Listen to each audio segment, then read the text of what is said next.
KPN heeft weer een weekenddeal. Je krijgt nu bij een 2-jarig internet- en tv-abonnement nieuwste 43-inch Samsung TV als welkomstcadeau. Ter waarde van €469. Alleen online verkrijgbaar via kpn.com/weekenddeal.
Wil je een website migreren, maar voelt het daar buiten als een jungle? Kies de gemakkelijke weg met Hostinger. Je wordt...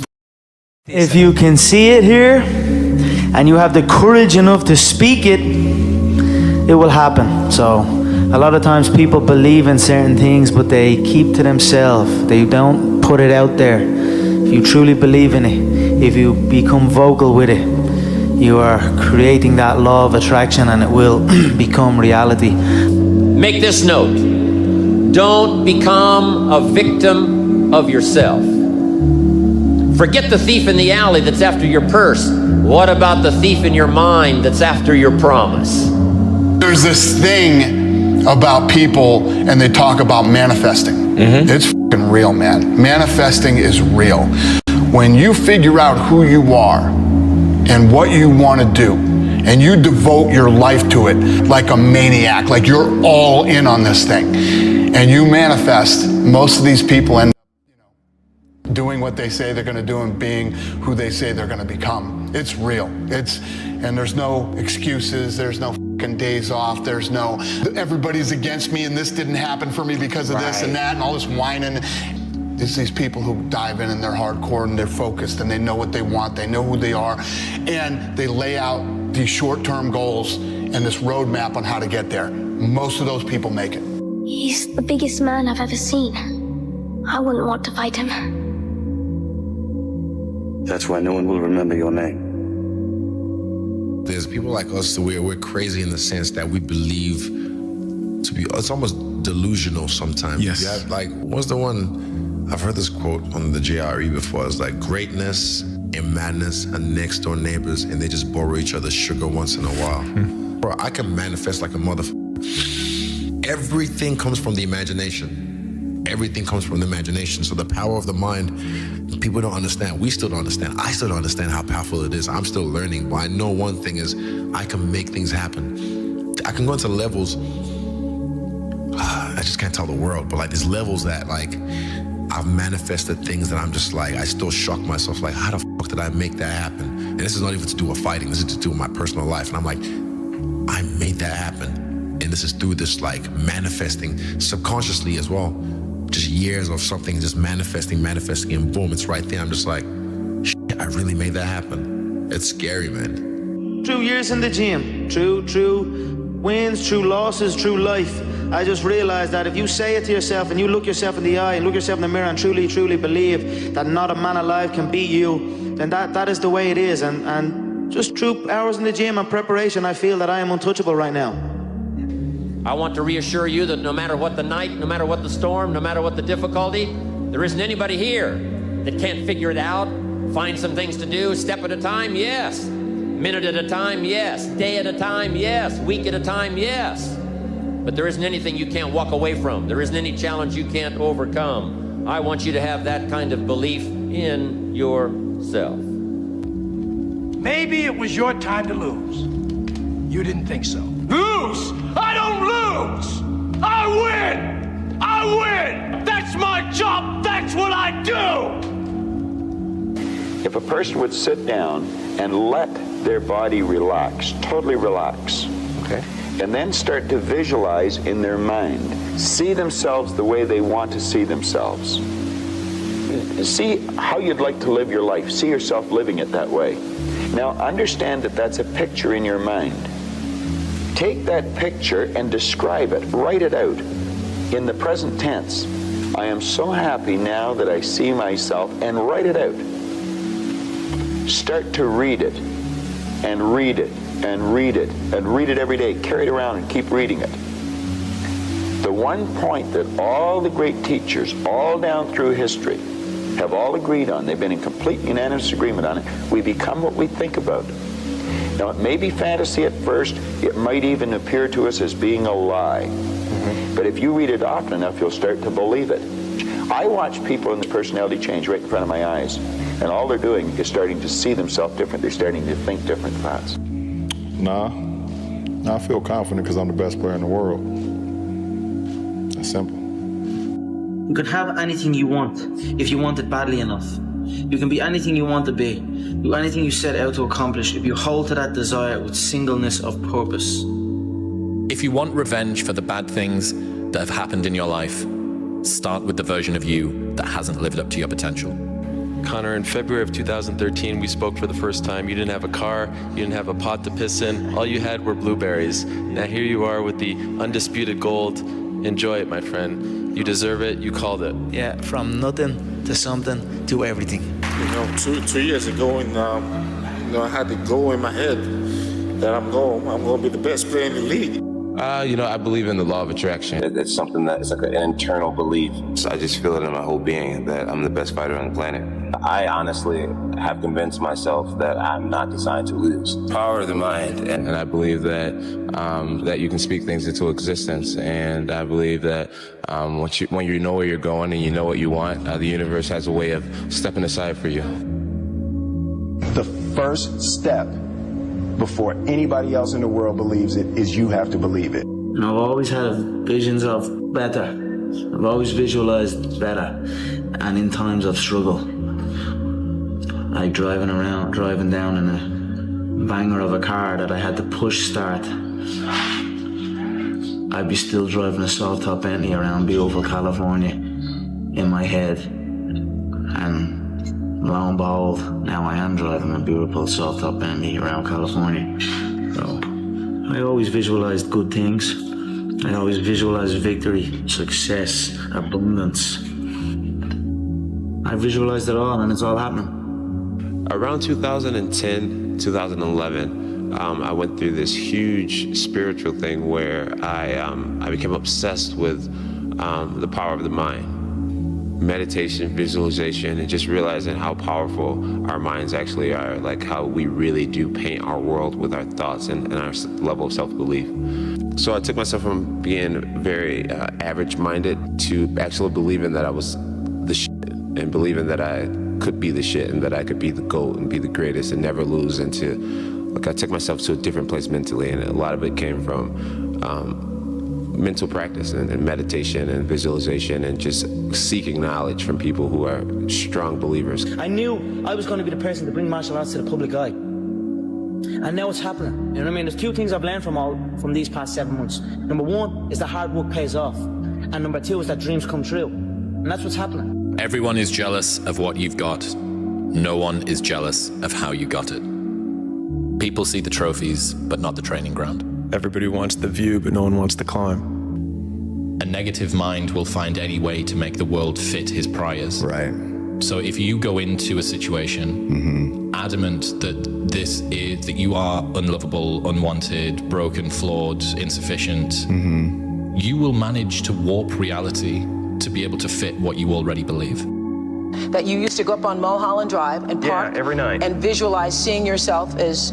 Yeah, I would visualize, This is when you were broken poor. Right, having directors interested in me and people that I respected saying, I like your work or whatever that is. And I would visualize things coming to me that I wanted or whatever. This was in like 1987, 85, And I had nothing at that time, so it was like, but it just made me feel better. It made me, at that time, all it really was for me was kind of making me feel better. I would drive home and think, well, I do have these things, and they're out there. I just don't have a hold of them yet, but they're out there.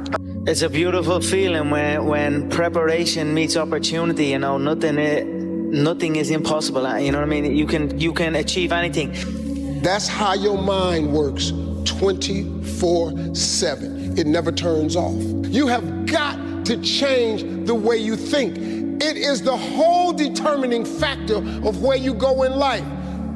We are all where we are today because we thought ourselves to this position. If you don't like the position, think yourself out of it. All that matters is how you see yourself. If you see yourself as the king, you know what I mean? You see yourself with all the belts and all everything. And no matter what no one else says, as long as you see that and really believe in it, then that's what's going to happen. Being realistic is the most commonly traveled road to mediocrity. Why would you be realistic? What's the point of being realistic? Just put up a barrier.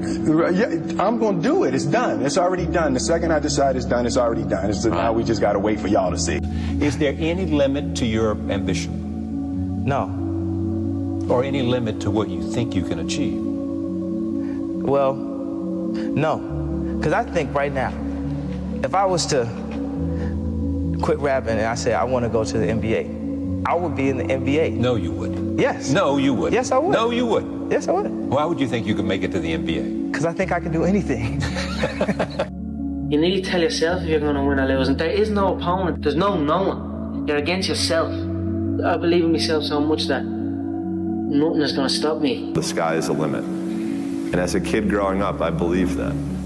I believed that whatever I put my mind to, and if I was willing to make sacrifices and I was dedicated, that I could achieve absolutely anything. Because despite my situation at the time, I always believed that, I don't know why, but it seems like I had some voice in my mind who told me that it's gonna happen. How? I don't know, but it's gonna happen. Then I'm like, yes, I'm gonna do it. And that was just like 6 to 7 years ago. Your words were your destiny. You spoke out your reality. You said, I'm gonna do that. Connor, you've been dreaming about this moment. You've been talking about this moment. Honestly, though, does it feel the way you thought it would? Yeah, it does. It feels beautiful. I dreamt this so much, so clearly, so precisely, and so frequently that it has manifested itself into reality. And that's what I am feeling right now. It's a dream come true. I have been feeling like the UFC world champion since the day I arrived here. Did you have faith maybe back then that your time would come and that you would be able to explode onto the scene as you had? If I didn't, it wouldn't have happened. I had to believe in it. I had to feel it. I had to have faith in it for it to happen. I feel to be at the pinnacle of any game, in whatever you do, you've got to be a little bit gone to it. You're not all there. You've got to be almost insane to your craft. Not a lot of people can understand that. That's why I don't know about nothing else. I do not pay attention to nothing else. But there's 24 hours in the day where you're alone in this brain, and your brain is talking to you in all kind of ways, and it wants to control you and pull you in these different pockets. If you can't control your own brain, and your brain controls you, you're f***ed. You gotta tell your brain where you wanna go and how you wanna go and how you wanna get there. You gotta control it. If not, it's over. When I was a kid, I used to always visualize stadiums and like, even when I was playing football, I'd kick the ball against the wall and I'd pretend I scored a goal, and I'd run off and I'd be raising my hand and visualizing an arena full of fans. And that was something I'd done as a kid out on my own. I like just running around kicking the ball. So I always had these visions of something, but I just didn't know what it was. Here's another thing. What do you want to be? You know, I don't want to be anything. I am everything I want to be. You know, I'm already there. You know? I don't want anything. You know, people say like, I want this. I want to do this and I want to do that. But the vibe you're putting out is want. You're always gonna want. And I always have the attitude that I have. I want to tell you something that I learned that changed my life. I was reading a book one time that had a quote in there from Albert Einstein. And Albert Einstein said, "Imagination is everything. It's the preview to life's coming attractions." If you think about that, that's a really, really true statement. Because everything you see in this world came from somebody's imagination. Everything. And he said, now don't you ever tell me it's something that you can't do.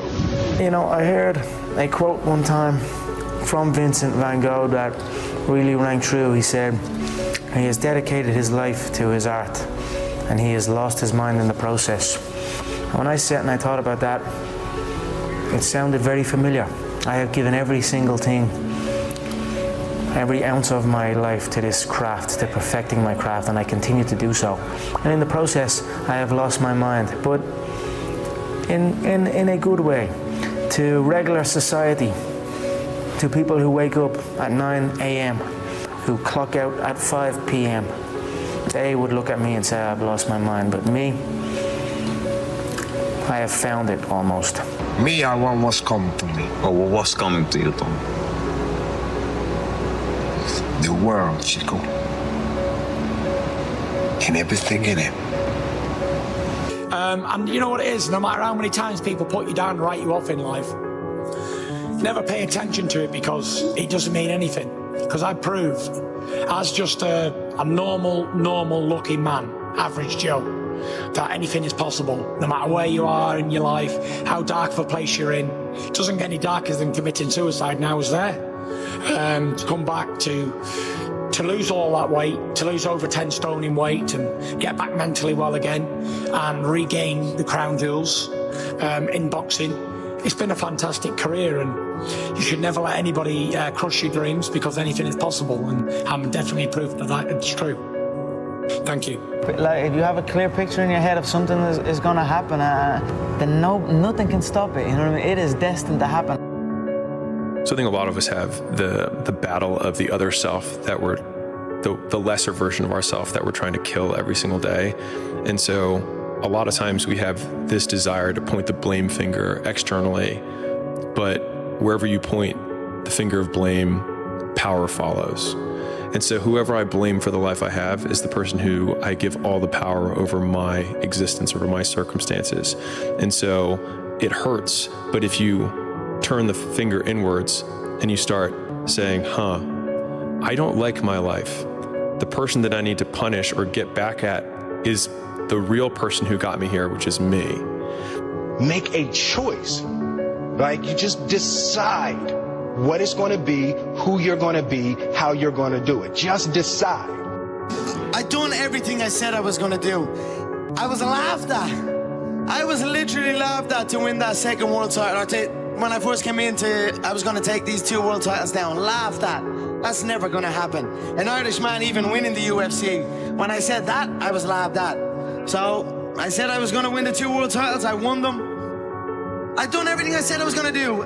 Every move is a calculated step. Make no mistake about that. What do you think the sport's going to be, when UFC 200 rolls around? And where do you think you're going to be 9 years from now, 10 years from now? I'm hoping to be a champion. Yeah. I'm hoping to be a champion. I'm believing that I'll be a champion. I'd love to grab the belt and hang on to it and, be the next GSP or be the next Silva and, keep the fans excited. The UFC is growing, and it's just a tremendous thing to be a part of. It's changed my life, and I embrace what it is. This is the law of attraction. I mean, you have to, in the struggle, when things are going good and you visualize these good things happening, you visualize more good things happening, that's easy. What's not easy to do is when things are going bad and you're visualizing the good stuff. And that was what I was able to do. But for the most part, I don't live in a space of I can't. I live in this space of I feel confident that if I put in my 10,000 hours, that I can achieve anything. He who says he can and he who says he can't are both usually right.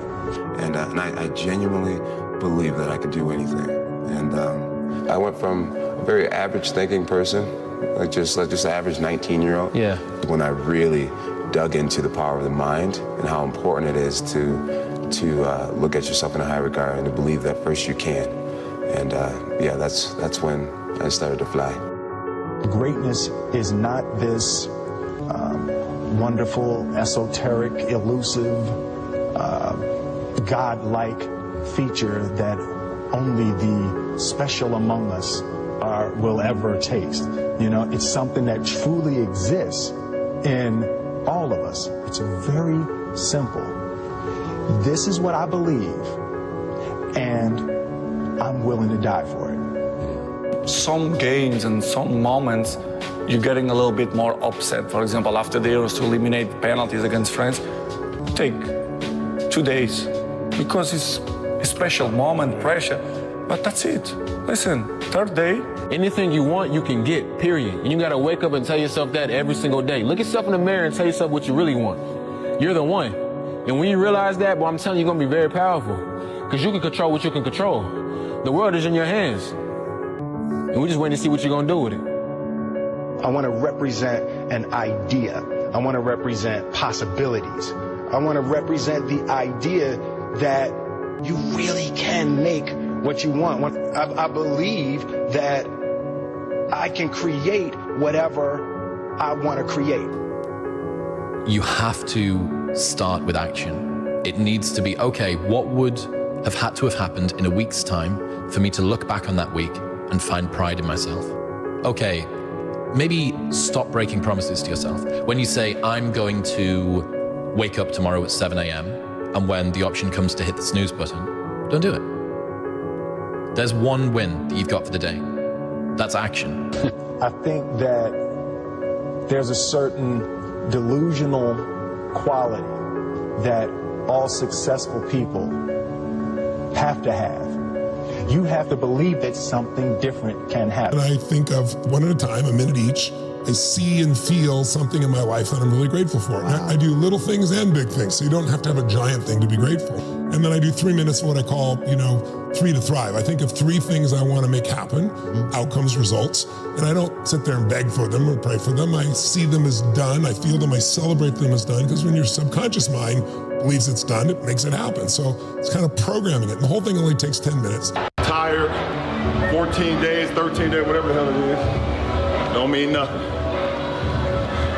Tired is only in the mind.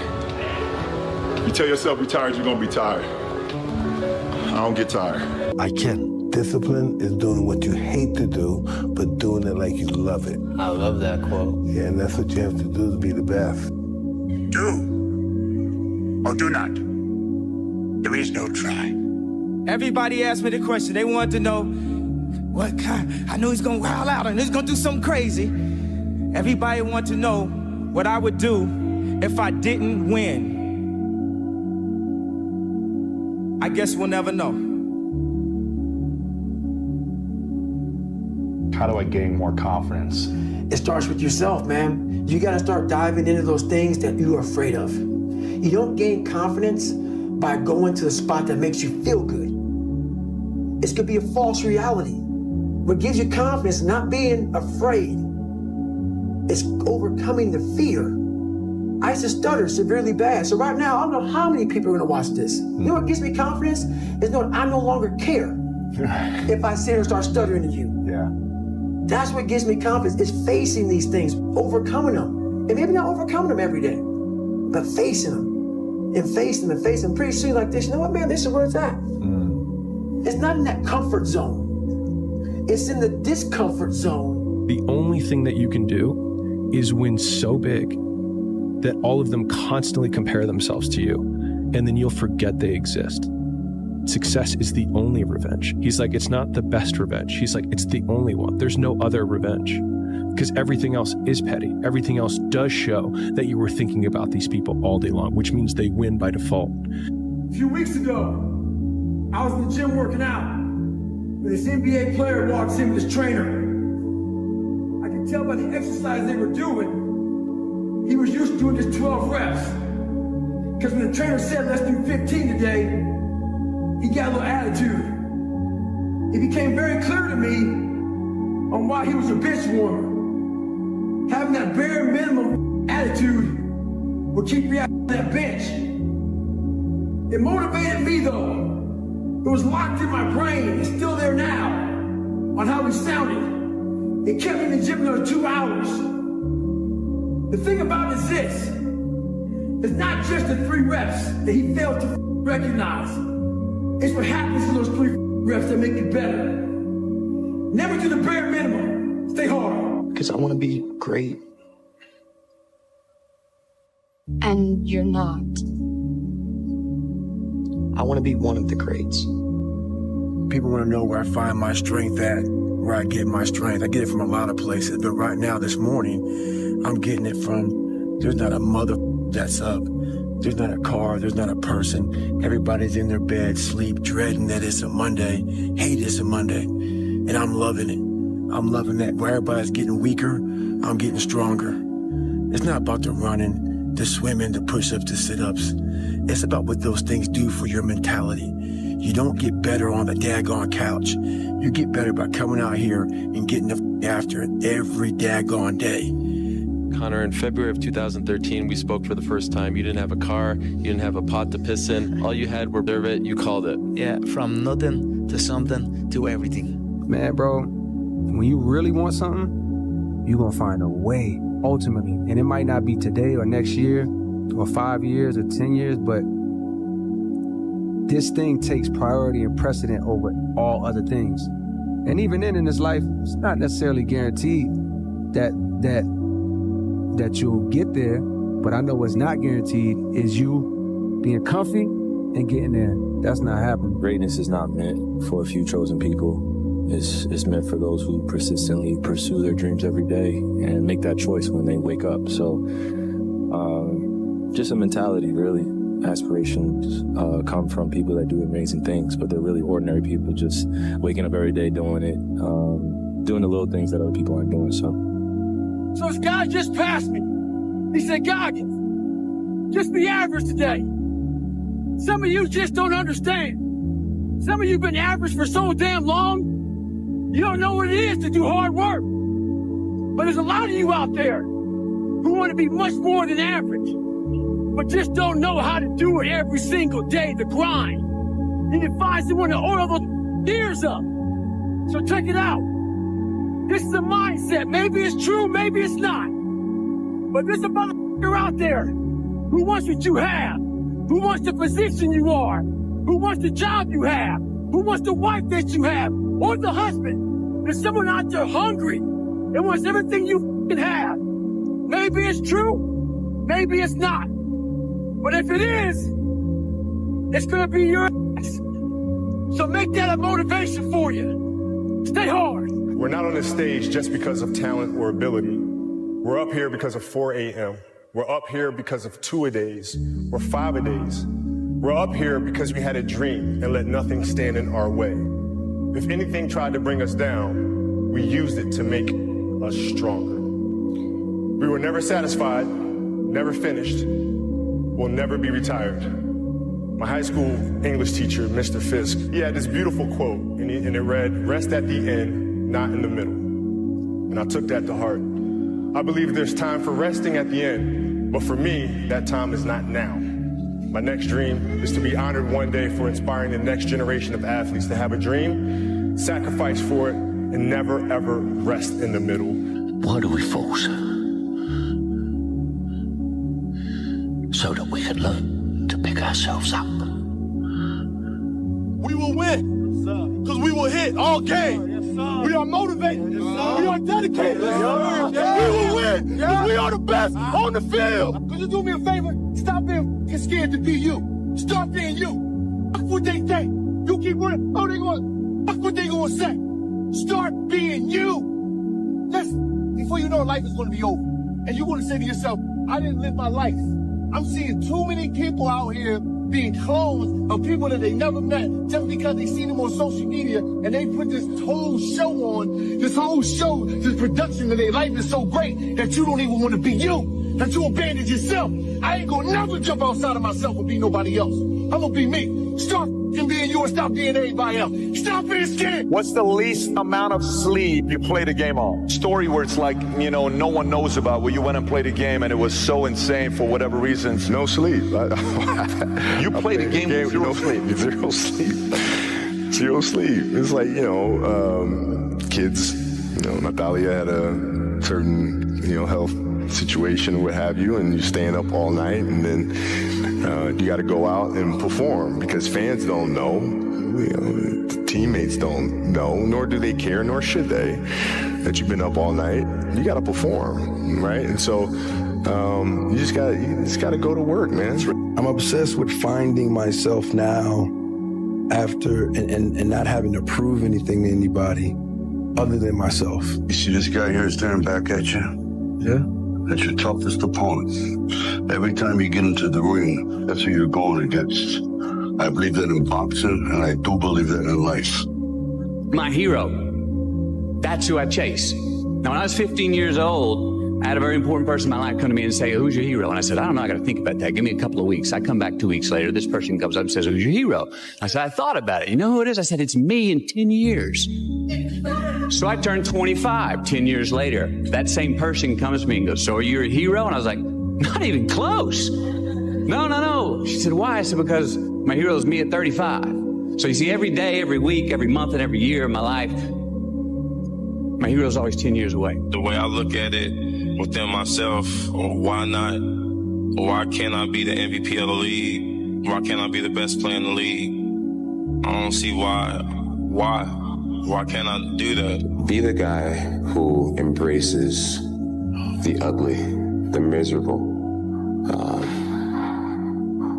Be the guy who embraces hard work, the grind. Don't be afraid of being hurt. Don't be afraid of sacrificing some blood. And there's only two types, winners and losers. Winners don't make excuses when the other side plays the game. Yeah, I heard a quote one time from Vincent van Gogh that really rang true. He said, he has dedicated his life to his art and he has lost his mind in the process. And when I sat and I thought about that, it sounded very familiar. I have given every single thing, every ounce of my life to this craft, to perfecting my craft, and I continue to do so. And in the process, I have lost my mind, but in a good way, to regular society, to people who wake up at 9 a.m., who clock out at 5 p.m. They would look at me and say, I've lost my mind, but me, I have found it almost. Tired, 14 days, 13 days, whatever the hell it is, don't mean nothing. Tired is only in the mind. You tell yourself you're tired, you're gonna be tired. I don't get tired. I'm emotionless. I am zen, at peace, ready for war. If you want to be great, you want to be baddest motherfucker ever at what you do, you're going to be misunderstood by everybody because you're going to be so obsessed and so driven to get there. That's what it takes. That's the truth. It takes every second of your life. Anybody says balance? Yeah, balance is important for a lot of people. It is. But if you want to go to that edge where people do not like you, don't understand you, question everything you do, you've arrived. When you are misunderstood to the point where people think you're psycho and you're nuts and you're this and that, why are you in the gym at 1 o'clock in the morning? You just got to doing an op for 13, 14 hours at the Ranger School, man, at the gym. What is wrong? You will never understand what is wrong with me. You're crazy until you're successful. Then you're a genius.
For civilization on Earth is quite good for a long time. But I still think that we should try to extend life beyond Earth and and the thing to do is to establish a base on Mars and and try to make that a self-sustaining base as soon as possible. I don't expect that SpaceX is going to do that sort of single-handedly, but I think we're going to try to advance the technology of space travel to the point where we can at least send some number of people to Mars, which is not currently possible. On the Tesla front, the goal with Tesla was really to try to show that what electric cars can do, because people had the wrong impression. We had to change people's perception of an electric vehicle, because they used to think of it as something that was slow and ugly and had low range, kind of like a golf cart. So that's why we created the Tesla Roadster, to show that you can be fast, attractive, and long range. And it's amazing how, even though you can show that something works on paper, and the calculations are very clear, until you actually have the physical object and they can drive it, it doesn't really sink in for people. And so that I think is something worth noting. If you're going to create a company, the first thing you should try to do is create a working prototype. Everything looks great on PowerPoint. you can make anything work on PowerPoint. But if you have an actual demonstration article, even if it's in primitive form, that's much more effective for convincing people. Now is the time to overrule this administration's pledge to mediocrity. Listen, Tesla's a sell, sell, sell. You don't want to own this stock. You shouldn't even rent the darn thing. Why? Because beyond the hype, there's just not much going on here. Tesla still has yet to turn a profit. That'll be a $1.5 billion company with no profit. Its most recent quarter actually lost more money than it did the year before, $1.5 billion, losing more money than the year before. This is a company with limited visibility. You put $90 billion, like 50 years worth of breaks into solar and wind, to Solyndra and Fisker and Tesla and Enter1. I mean, I had a friend who said you don't just pick the winners and losers, you pick the losers. Private enterprise will not ever lead a space frontier. Not because I don't want them to, but my read of history tells me they can't. It's not possible. And one of the biggest mistakes people generally make, and I'm guilty of it too, is wishful thinking. You know, like you want something to be true, even if it isn't true. And so you ignore the things that, you ignore the real truth because of what you want to be true. This is a very difficult trap to avoid. And like I said, it's certainly one that I find myself in having problems with. But if you just take that approach of you're always to some degree wrong, and your goal is to be less wrong, and solicit critical feedback, particularly from friends. Like friends, particularly friends, if somebody loves you, they want the best for you. They don't want to tell you the bad things. So you have to ask them, you know, and say, really, I really do want to know. If you were 22 today, what would the 5 problems that you would think about working on be? Well, first of all, I think if somebody is doing something that is useful to the rest of society, I think that's a good thing. Like, it doesn't have to change the world. Like, you know, if you're doing something that has high value to people, and frankly, even if it's something, if it's like just a little game or, you know, some improvement in photo sharing or something, if it has a small amount of good for a large number of people, I mean, I think that's fine. Like, stuff doesn't need to be changed the world just to be good. But you know, in terms of things that I think are most likely to affect the future of humanity, I think AI is probably the single biggest item in the near term that's likely to affect humanity. So it's very important that we have the advent of AI in a good way. That is something that if you could look into the crystal ball and see the future, you would like that outcome, because it is something that could go wrong, as we've talked about many times, and so we really need to make sure it goes right. That's I think AI, working on AI and making sure it's a great future. That's the most important thing I think right now, the most pressing item. Then obviously anything to do with genetics. If you can actually solve genetic diseases, if you can prevent dementia or Alzheimer's or something like that, with genetic reprogramming, that would be wonderful. So I think this genetics, it might be the sort of second most important item. I think having a high bandwidth interface to the brain, like we're currently bandwidth limited. We have a digital tertiary self in the form of our email capabilities, our computers, phones, applications. We're effectively superhuman, but we're extremely bandwidth constrained in that interface between the cortex and your sort of that tertiary digital form of yourself. And helping solve that bandwidth constraint would be, I think, very important for the future as well. What have you done, or what did you do when you were younger that you think sort of set you up to have a big impact? Well, I think first of all I should say that I did not expect to be involved in all these things. So the 5 things that I thought about at the time in college, so quite a long time ago, 25 years ago,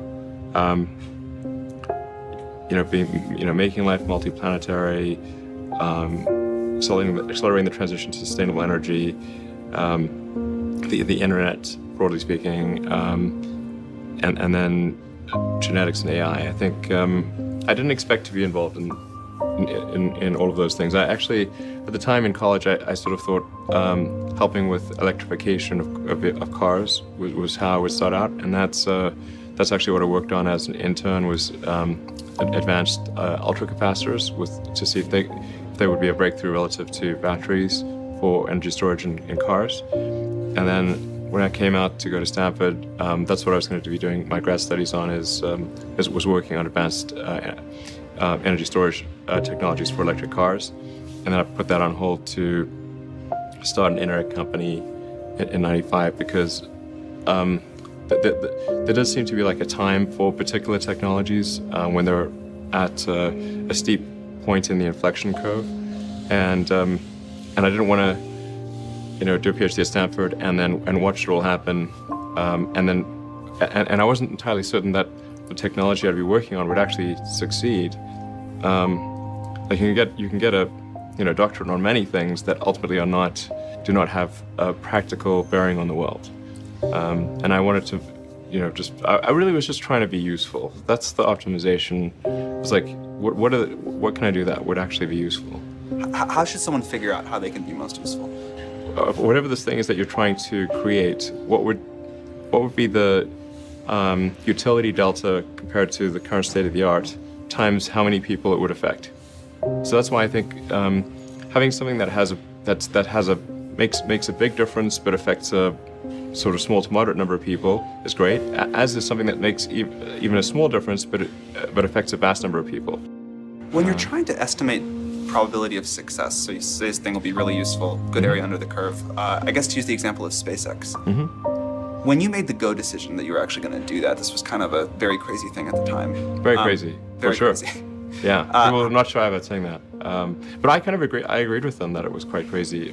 Crazy if the objective was to achieve the best risk-adjusted return, starting a rocket company is insane. But that was not my objective. I'd simply come to the conclusion that if something didn't happen to improve rocket technology, we would be stuck on Earth forever. And the big aerospace companies had just had no interest in radical innovation. All they wanted to do was try to make their old technology slightly better every year, and in fact, sometimes it would actually get worse. And particularly in rockets, it's pretty bad. Like in '69, we were able to go to the moon with the Saturn V, and then the space shuttle could only take people to low Earth orbit, and then the space shuttle retired. I mean, that trend is basically trends to zero.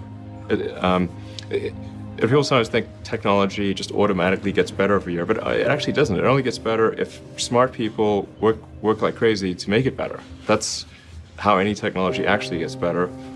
And by itself, technology, if people don't work on it, actually will decline. I mean, you can look at the history of civilizations, many civilizations, and look at, say, ancient Egypt, where they were able to build these incredible pyramids, and then they basically forgot how to build pyramids. And then even hieroglyphics, they forgot how to read hieroglyphics. Or you look at Rome and how they were able to build these incredible roadways and aqueducts and indoor plumbing, and they forgot how to do all of those things. And there are many such examples in history. So I think should always bear in mind that entropy is not on your side. You may have heard me say that it's good to think in terms of the physics approach of first principles, which is, rather than reasoning by analogy, you boil things down to the most fundamental truths you can imagine, and you reason up from there. And this is a good way to figure out if something really makes sense, or if it's just what everybody else is doing. It's hard to think that way. You can't think that way about everything. It takes a lot of effort. But if you're trying to do something new, it's the best way to think. And that framework was developed by physicists to figure out counterintuitive things like quantum mechanics. So it's really a powerful method. How do you think about making a decision when everyone tells you this is a crazy idea? Or where do you get the internal strength to do that? Well, first of all, I'd say I actually think I feel fear quite strongly. So it's not as though I just have the absence of fear. I feel it quite strongly. But there are just times when something is important enough, you believe in it enough, that you do it in spite of the fear. People shouldn't think, well, I feel fear about this and therefore I shouldn't do it. It's normal to feel fear. Like there'd have to be something mentally wrong if you didn't feel fear. If you have an advice to the young people globally who want to be like Elon Musk, what's your advice to them? I think that probably they shouldn't want to be. You? I think it sounds better than it is. Okay. Yeah, it's not as much fun being me as you'd think. I don't know. You don't think so? No. There's definitely, it could be worse for sure, but it's, I'm not sure I want to be me. So when everybody leaves, it's just Elon sitting at home, brushing his teeth, just a bunch of ideas bouncing around your head. When did you realize that that's not the case with most people? I think when I was, 5 or 6 or something. I thought I was insane. It was just strange. Because it was clear that other people did not. Their mind wasn't exploding with ideas. It was like, I'm strange. I don't think you'd necessarily want to be me. People would like it that much. It's very hard to turn it off. It's like a never-ending explosion. All the time. What do you think the odds of the Mars colony are at this point, today? Well, oddly enough, I actually think they're pretty good. At this point, I am certain there is a way. I'm certain that success is one of the possible outcomes for establishing a self-sustaining Mars colony, in fact, a growing Mars colony. I'm certain that that is possible, whereas until maybe a few years ago, I was not sure that success was even one of the possible outcomes. It's a meaningful number of people going to Mars. I think this is potentially something that can be accomplished in about 10 years, maybe sooner, maybe 9 years. I need to make sure that SpaceX doesn't die between now and then, and that I don't die, or if I do die, that someone takes over who will continue that. You shouldn't go on the first launch. Yeah, exactly. The best of the available alternatives that I can come up with, and maybe somebody else can come up with a better approach or better outcome, is that, but then of course that needs to be combined with solving the high bandwidth interface to the cortex.